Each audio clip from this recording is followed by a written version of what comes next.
হুরুল জান্নাহ, এই হুরগুলো হবে পবিত্রা, হরিণের মতো ডাগর ডাগর চোখ, মেঘে কালো কেশ, কাজল কালো চুল, রূপবতী, গুণবতী, সুস্নিগ্ধা, অপ্সরী, সুহাসিনী, সুকেশিনী, সুভাষিনী, ঐশ্বর্য ফুসা।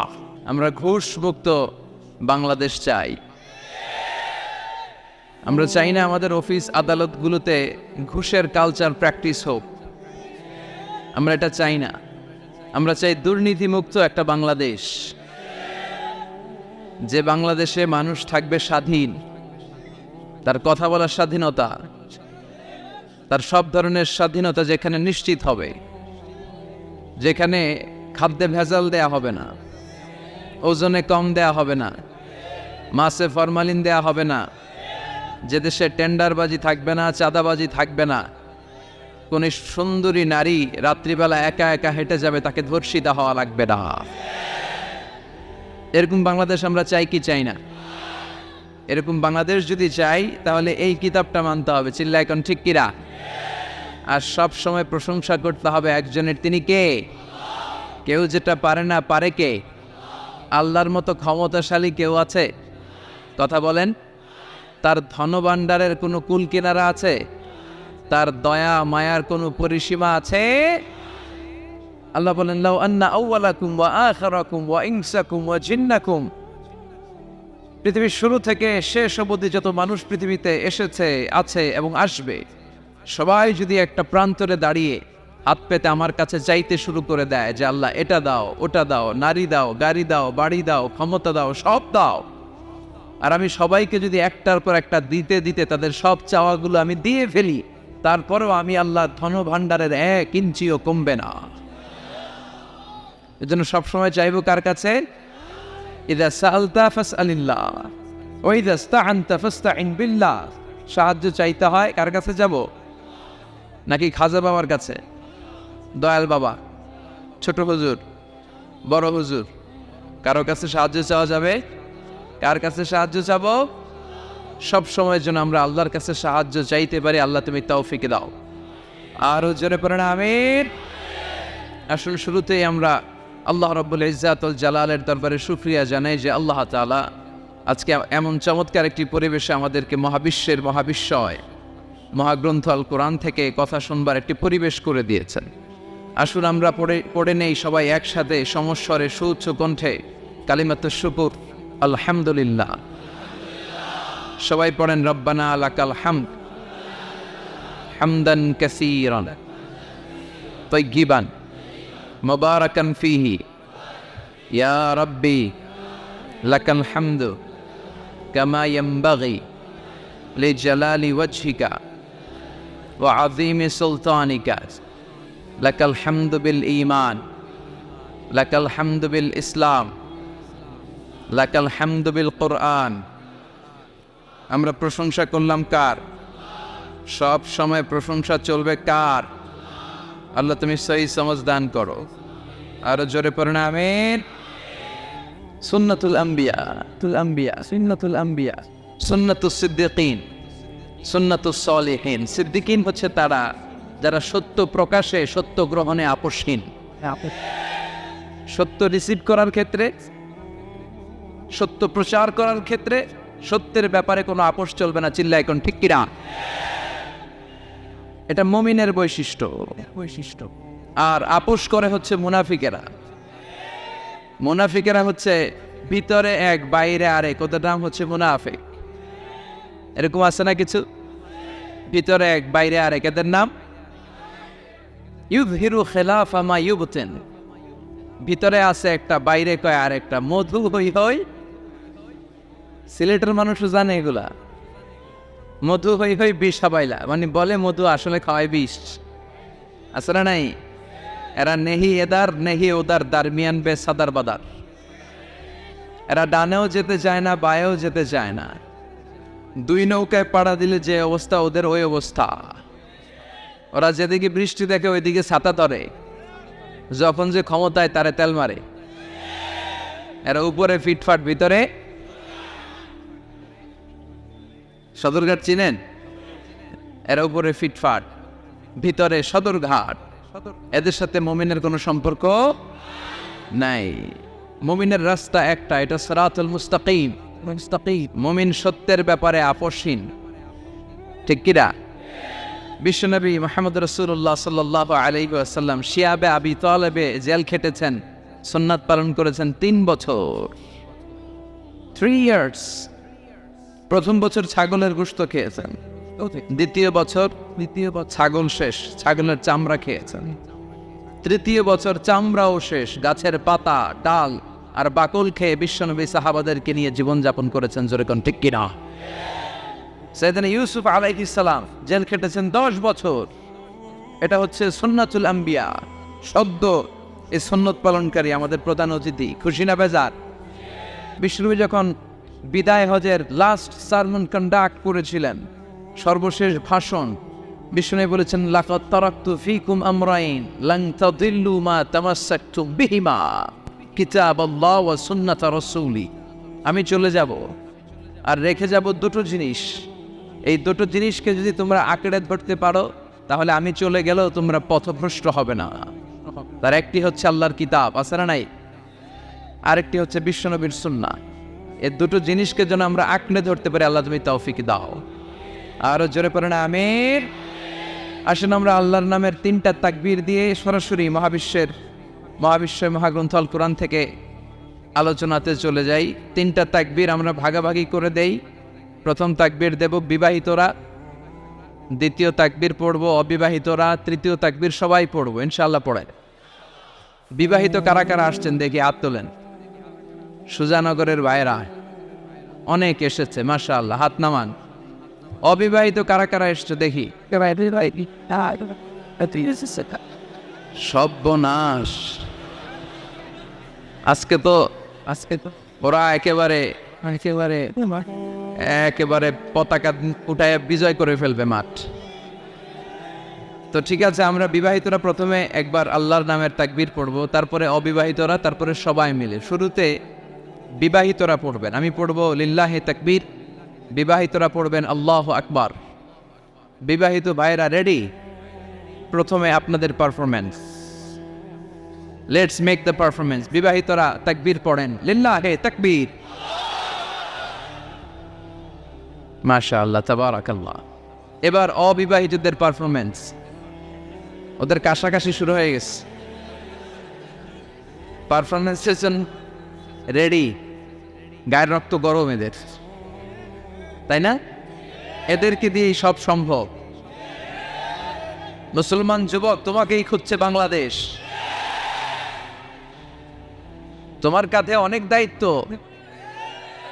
পর্নোগ্রাফি দেখে রাত নষ্ট করো না, চরিত্র শেষ করে দিও না, ক্যারিয়ারটাকে ধ্বংস করে দিও না। তোমাদের রক্ত গরম, তোমাদের দিয়ে অনেক কিছু সম্ভব। তোমরা বাতাসের গতিকে পাল্টে দিতে পারো, তোমরা সাগরের স্রোতকে উল্টে দিতে পারো, তোমরা ইতিহাস গড়তে পারো। তোমার দিকে তাকিয়ে আছে আমার দেশের লাল সবুজের পতাকা। যুবকরা যদি ইসলামের পক্ষে থাকে, ভালো থাকবে বাংলাদেশ। এজন্য বিশ্বনবী যুবকদেরকে ভালোবাসতেন। বিশ্বনবী যখন মক্কাতুল মুকাররমাতে দাওয়াতি কাজ শুরু করলেন, সর্বপ্রথম যুবকেরাই বিশ্বনবীকে সাপোর্ট দিয়েছে। এজন্য তোমাদের কাঁধে huge responsibilities, you belong huge responsibilities on your shoulder. তোমাদের কাঁধে অনেক দায়িত্ব, অনেক দূর তোমাদের যেতে হবে। এ দেশের জন্য, এ সমাজের জন্য, মুসলিম উম্মার জন্য তোমাকে অনেক কিছু করতে হবে, ঠিক কি না? এবার যুবকদের পারফরমেন্স, না? যুবকরা রেডি? এবার তোমরা তাকবীর পড়ো, লিল্লাহি তাকবীর। আলহামদুলিল্লাহ। এবার সবাই মিলে 3টা, এক একটা তাকবীরে যাতে এই প্যান্ডেল কেঁপে ওঠে। বলা যাবে মুসলমান, লিল্লাহি তাকবীর, লিল্লাহি তাকবীর, লিল্লাহি তাকবীর।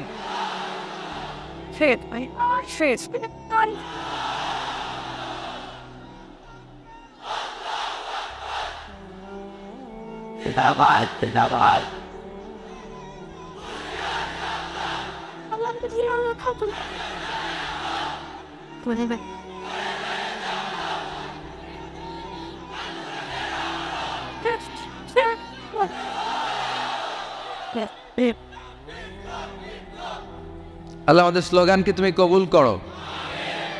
যারা মিডিয়ার সামনে বসে ইসলামের বিরুদ্ধে কথা বলে, প্রগতিশীল বলে নিজেদেরকে দাবি করে, আর ইসলামের ইতিহাসকে ভুলে গিয়ে ইসলামকে মাটির সাথে মিশিয়ে দিতে চায়, ওদের কানের ভেতরে এই তাকবীরের আওয়াজগুলো ঢুকিয়ে দেওয়া দরকার। জোরে বলেন ঠিক কিনা? ওরা ইসলামের নেচারটাই বোঝে নাই। ইসলামকে আমি বলি চারা বীজের মতো, চারা বীজ। এই চারা বীজ ওরা চায় ইসলামকে মাটির নিচে ডুবিয়ে ফেলতে, মাটির নিচে গেড়ে দিতে, কিন্তু ইসলাম হচ্ছে চারা বীজের মতো। এটাকে মাটিতে গেড়ে দিলে এটা গাছ হয়ে উপরের দিকে উঠতে শুরু করে দেয়। জোরে ঠিক কিনা? এটা প্লাস্টিকের টিউবের মতো। যারা সাঁতার জানে না তারা প্লাস্টিকের টিউব নিয়ে নদীতে নামে, সাগরে নামে, যাতে ডুবে না যায়। তো এই প্লাস্টিকের টিউবে যত আপনি চেপে ধরে সাগরের নিচে, পানির নিচে ডুবাবেন, এই টিউব উপরের দিকে ভেসে ওঠে। এজন্য ইসলামের বিরুদ্ধে ষড়যন্ত্র করতে চাইলে ওরা ওদের ষড়যন্ত্র বুমেরাং করে দেয়। কে? কারণ এটার নেচার হচ্ছে এটাকে দাবিয়ে রাখা যায় না। এটাকে থামাতে গেলে এটা শাখা প্রশাখা সমেত হুঙ্কার দিয়ে ডানা মেলে দাঁড়িয়ে যায়। চিল্লায় বলেন ঠিক কিনা? এজন্য আমরা সবসময় ইসলামের পক্ষে থাকব। আল্লাহ তুমি তৌফিক দাও। আরো জোরে পড়েন আমিন। আমরা আজকে যে বইটা থেকে কয়েক মিনিট কথা শুনবো, চিৎকার মেরে বলতে হবে বইটার নাম কি? এই কোরআনে কোনো ভুল আছে? কোনো সন্দেহ আছে? সংশয় আছে? মুত্তাকিনদের গাইড বুক করে কিতাবটারে পাঠালো কে? জালিকাল কিতাব হুদাল্লিল, this is the book whereof there is no doubt in it and a guidance to those who are muttaqin. এটা এমন কিতাব যে কিতাবে কোনো ভুল নাই, যে কিতাবে সন্দেহের লেশ মাত্র নাই। মুত্তাকিনদের জন্য গাইড বুক করে এই কিতাবটারে পাঠালো কে? আবার রব্বুল আমিন বলেন, কিতাবুন আনজালনাহু ইলাইকা লিতুখরিজান NASA Minaj যুলুমাতি ইলান Noor. O Muhammad, I've revealed this holy and sacred book unto you in order to lead the mankind out of darkness into the light. ও নবী, কেন এই কোরআন পাঠিয়েছি জানো? এই কোরআনকে আমি পাঠিয়েছি অনেকগুলো অন্ধকার থেকে তোমাকে একটি আলোর দিকে পাঠাতে, জাহান্নামীগুলোরে জান্নাতি বানাতে, মানুষগুলোরে ভদ্র সভ্য সিভিলাইজড বানানোর জন্য এই কোরআনকে পাঠিয়েছে কে? কোরআন যারা পড়বে তারা ভদ্র হবে, ঠিক কিনা? এজন্য যে মা বাবারা ছেলেমেয়েদেরকে ভদ্র বানাতে চান, ছেলেমেয়েদেরকে এই একটা বই পড়ায় দিবেন। বইটার নাম, এজন্য আমি সবসময় বলি, teach your children the Holi Quran. The Holi Quran will teach your children everything in the world. আপনি আপনার ছেলের শুধু এই কোরআনটা শিখায় দেন, এই কোরআন আপনার ছেলের গোটা বিশ্বটা শিখায় দেবে, ঠিক কিনা? কারণ কোরআন পড়লে আপনার ছেলে ভদ্র হবে, মার্জিত হবে, সুশিক্ষিত হবে। কারণ কোরআনের প্রথম কথাই হচ্ছে পড়ো। কোরআনের প্রথম কথা কি? মুসলমানদের না পড়ে উপায় আছে? কথা বলেন। আপনার যখন মন ভালো থাকবে আপনি পড়বেন, আপনার মন খারাপ তখনও পড়বেন। সুস্থ আছেন পড়ে, অসুস্থ পড়ে, দেশে আছেন পড়েন, দেশের বাইরে পড়েন, মারা যাচ্ছেন তখনও পড়বেন, পড়তে পড়তে মরবেন, ঠিক কিনা? অনেকে বলবে হুজুর মরতে আছি আবার কি বলবো, তখন পড়বেন লা ইলাহা মুহাম্মাদুর। কোরআনের প্রথম কথা হচ্ছে ইকরা। কোরআনের প্রথম কথা কি? Read in the name of your Lord who has created. পড়ো তোমার প্রভুর নামে যিনি তোমায় শিখিয়েছেন। আল কোরআনের প্রথম বাণী পড়ো, আল হাদিসে নবীর কথা পড়ো। আল কোরআনের প্রথম বাণী পড়ো, আল হাদিসে নবীর কথা পড়ো। পড়ে পড়ে শেখো, শিখে শিখে তুমি তোমার নিজের জীবন গড়ো। সুবহানাল্লাহ পড়েন। পড়ে পড়ে কোরআন পড়ে পড়ে কোরআন থেকে আলো নিয়ে নিজেকে আলোকিত করে নিজের জীবন গড়তে হবে, ঠিক কিনা? আমরা যেন বেশি বেশি কোরআন পড়তে পারি, আল্লাহ তৌফিক দাও। আজকের মাহফিলটারে তুমি আমাদের নাজাতের ওসিলা বানাও। আমরা আজকে যা শুনবো আমরা যেন আমলের নিয়তে শুনি। ইন্নামাল আমালু বিন্নিয়াত। আপনার সব কাজের রেজাল্ট, প্রতিফল দেয়া হবে বেসড অন ইউর ইন্টেনশন। আপনি কোন নিয়তে আমলটা করেছেন? আজকের আশাকে বসাকে কথা বলাকে এবং শোনাকে আল্লাহ তাআলা যেন আমাদের নাজাতের ওয়াসিলা বানায়। চিল্লায় পড়তে হবে আমিন। আসলে আমরা আমাদের মহামূল্যবান সময়কে নষ্ট না করে সরাসরি কোরআন থেকে কথা শোনা শুরু করে দেই। আমি আপনাদের খেদমতে আমার খুতবার শুরুতে সূরাতু আল হাশর থেকে ছোট্ট একটি আয়াতে কারিমা তেলাওয়াত করেছি। এই আয়াতের আলোকে কিছু কথা আপনাদের সাথে শেয়ার করব, পড়েন ইনশাআল্লাহ। এই আয়াতে আল্লাহ বলছেন, লা ইয়াস্তাবি আসহাবুন নার ওয়া আসহাবুল জান্নাহ, আসহাবুল জান্নাতি হুমুল ফাইজুন। আল্লাহ বলছেন যারা জান্নাতি আর যারা জাহান্নামী তারা কখনো এক হতে পারে না। যারা জান্নাতি তারাই হচ্ছে আসল সফল কাম। চিল্লায় বলেন ঠিক কিনা? আল্লাহ পৃথিবীতে সফলতার অনেক মানদণ্ড দিয়েছেন। কোন আয়াতে আল্লাহ বলেছেন যারা ঈমান এনেছে তারা সফল হয়েছে, তারা ঈমান এনেছে যারা, ঠিক কিনা? রব্বুল আলামিন বলেন, কদ আফলাহাল মুমিনুনাল্লাযীনা হুম ফি সালাতিহিম খাশিউন। সফল হয়েছে তারা, ঈমান এনেছে যারা। কার কথা? এই আয়াত থেকে বোঝা গেল সফলতার মানদণ্ড হচ্ছে ঈমান। যার ঈমান নাই তার জীবনে সফলতা নাই, ঠিক কিনা? আবার অপর আয়াতে আল্লাহ বললেন, কদ আফলাহা মান যাক্কাহা ওয়া কদ খাবা মান দাসসাহা। আত্মাকে পরিশুদ্ধ করেছে যে সফল হয়েছে সে। আল্লাহু আকবার। আবার এই আয়াতে রব্বুল আলামিন বললেন যারা জান্নাতে যাওয়ার সার্টিফিকেট পেয়েছে তারাই দুনিয়ার বুকে সফল হয়েছে। আসলেই তো, জাহান্নাম থেকে মুক্তির ঘোষণা যদি আমি পেয়ে যাই আর জান্নাতে ঢোকার সার্টিফিকেট যদি আমি হাতে পাই, আমার চেয়ে সফল আর কেউ হতে পারে? কথা বলেন। এজন্য রব্বুল আলামিন বলেন, ফামান যুহজিহা আনিন নারি ওয়া উদখিলাল জান্নাতা ফাকাদ ফাজ ওয়া মাল হায়াতুদ দুনিয়া ইল্লা মাতাউল গুরুর। জাহান্নাম থেকে যে মুক্তি পেল, জান্নাতে ঢোকার সুযোগ যে পেল, সেই সফল হলো, ঠিক কিনা? ফারিকুম ফিল জান্নাতি ওয়া ফারিকুম ফিস সাঈর। সবাই জান্নাতে যাবে না, একদল যাবে জান্নাতে আর একদল যাবে জাহান্নামে। এখন সিদ্ধান্ত আপনার, দ্য চয়েস ইজ ইয়োর্স। আপনার একটা শক্ত সিদ্ধান্তই পারে আপনাকে জান্নাতে ঢুকাতে, আর আপনার একটা দুর্বল সিদ্ধান্তই আপনাকে জাহান্নামের অধিবাসী বানানোর জন্য যথেষ্ট। চিল্লায় বলেন ঠিক কিনা? এজন্য সিদ্ধান্ত আপনার, দ্য চয়েস ইজ ইয়োর্স। আল্লাহ বললেন সবাই জান্নাতে যাবে না, কারণ জাহান্নামে অনেকে যাবে, কিন্তু আমাদের সিদ্ধান্ত নিতে হবে যে আমরা জান্নাতে যাব। আমরা কই যাব? কথা বলেন। জান্নাতে যে যাবে এটাও কইতে পারে না। জান্নাতে যাওয়ার ইচ্ছা আছে না সবার? ইচ্ছে নাই কার কার? হাত তুলেন তো। সবার ইচ্ছা আছে তো?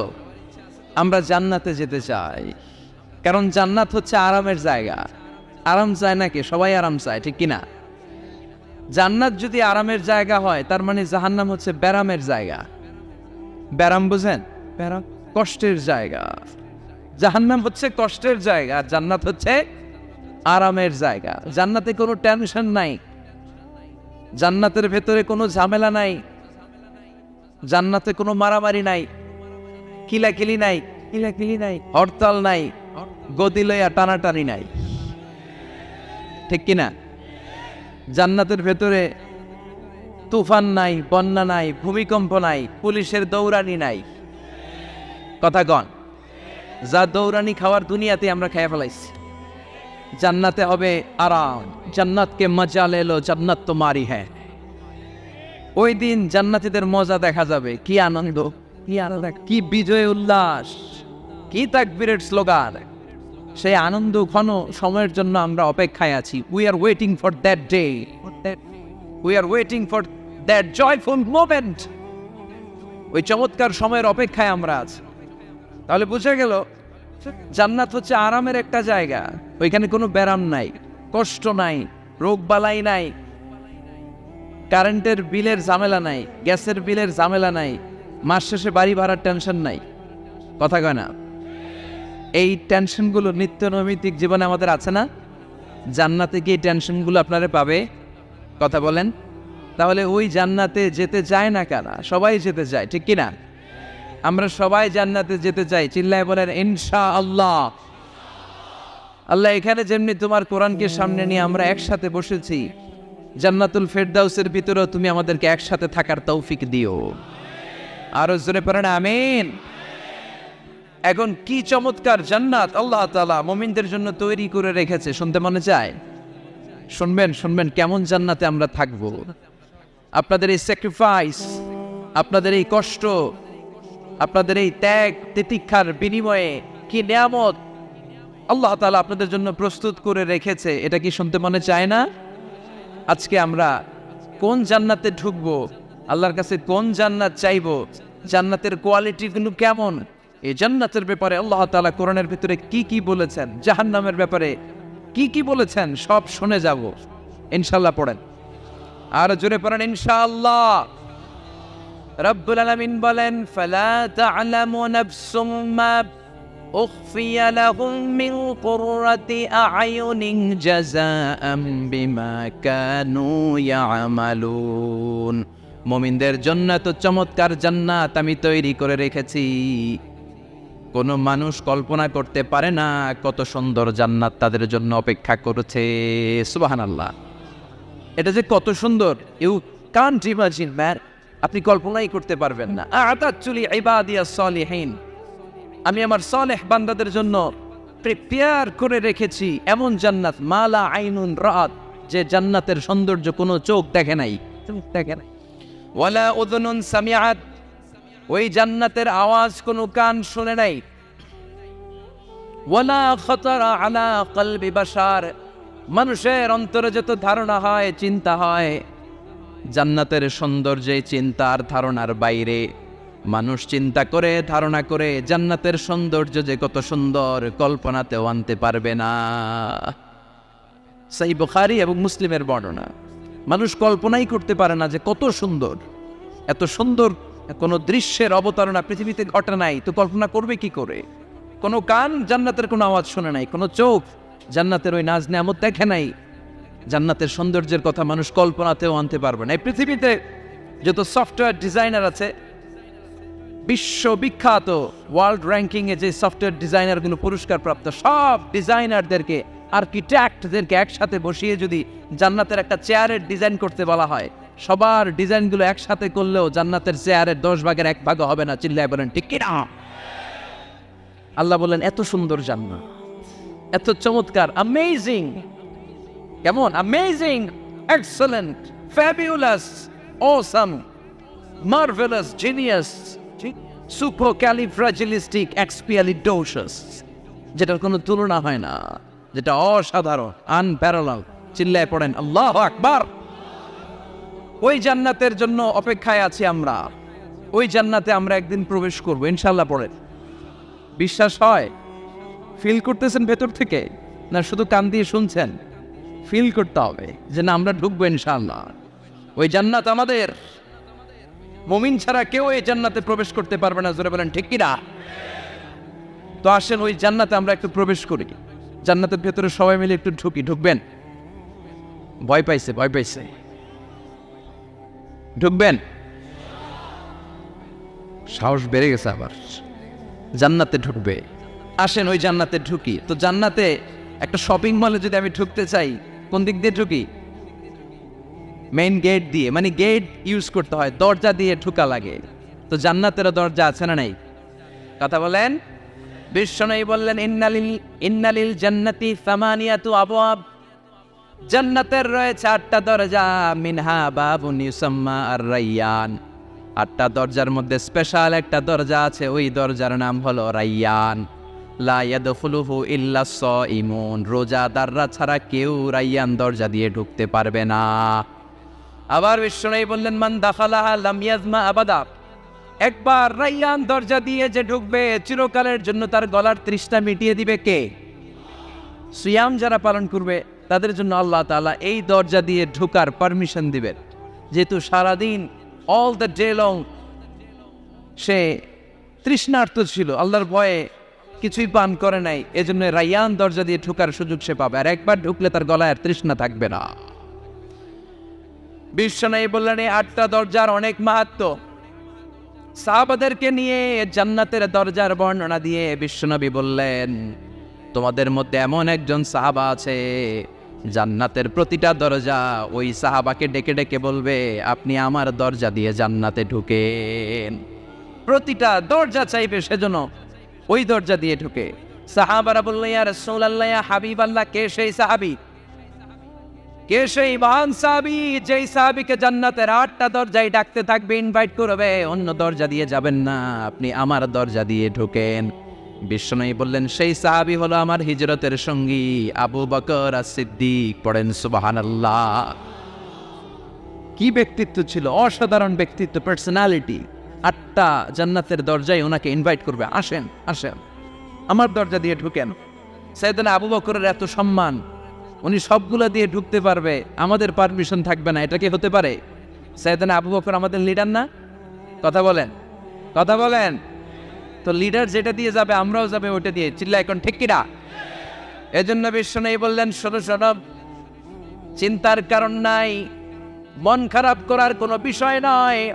প্রতিদিন সালাত কায়েমের আগে যে তোমরা ওযু করো, এই ওযু করার পর কেউ যদি পড়ে আশহাদু আল্লা ইলাহা ইল্লাল্লাহ ওয়া আশহাদু আন্না মুহাম্মাদান আবদুল্লাহি ওয়া রাসূলুহু, ওযু করার পরে এই দোয়াটা প্রতিদিন যে পড়বে, তার জন্য আল্লাহ জান্নাতের 8টা দরজা খুলে দিবে। আমাদেরকে আল্লাহ তাআলা এই অপরচুনিটি দিয়েছেন, প্রতিদিন আমরা ওযু করি, ওযুর পরপর আমরা এই শাহাদাত বাক্য উচ্চারণ করব। ইনশাআল্লাহ পড়েন, আরো জোরে পড়েন ইনশাআল্লাহ। তো আমরা কিন্তু এখন জান্নাতে ঢুকে যাব। মনোযোগ আছে তো সবার? মনোযোগ আছে না গেছে? কানগুলোকে খরগোশের মতো খাড়া করে রাখেন যাতে কোনো পয়েন্ট মিস না হয়ে যায়, আবার কেউ যেন আগে পিছে না হয়ে যায়। একসাথে ঢুকবো কিন্তু। তো যে গেট দিয়ে ঢুকবো, জান্নাতের যে গেট ইউজ করে আমরা we enter in the paradise, যে জান্নাতে ঢুকবো, ওই গেটের বর্ণনা শোনার দরকার আছে না নাই? বিশ্বনবী বললেন, ইন্নাল মিসরাআইনি মিন মাসারি'আল জান্নাহ মা বাইনা মাক্কাতা ওয়া হাজার। জান্নাতের দরজার বর্ণনা দিচ্ছেন। আমরা যে আমাদের ঘরে ঢোকার জন্য দরজা বানাই, কয় ফিট বাই কয় ফিট হয় দরজাগুলো? হ্যাঁ হ্যাঁ, কত কত? 4.5 ফিট বাই 6 ফিট। বিশ্বনবী বলেন, জান্নাতের যে 8টা দরজা, তার এক একটা দরজার সাইজ হবে মা বাইনা মাক্কাতা ওয়া হাজার। সৌদির মক্কা শহর থেকে হাজার হচ্ছে বাহরাইনের আরেকটা শহর। মক্কা থেকে বাহরাইন যত লম্বা, জান্নাতের এক একটা দরজা হবে তত লম্বা। চিল্লা এখন আল্লাহু আকবার।